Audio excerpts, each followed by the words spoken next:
Okay, now that we've proven this problem, and we see that triangle ABC is congruent to triangle BDC. That was my very last step, right?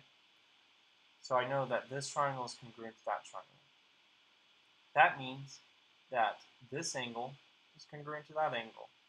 This angle congruent to that angle. And this angle is congruent to that angle. So for problem 15, from this proof that we did in the last video, what justification could you give to show that angle A is congruent to angle D? So let's look.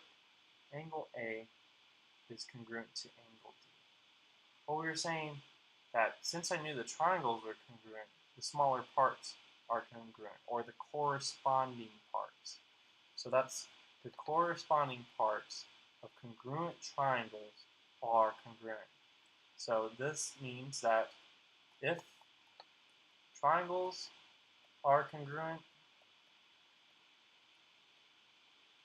then their smaller parts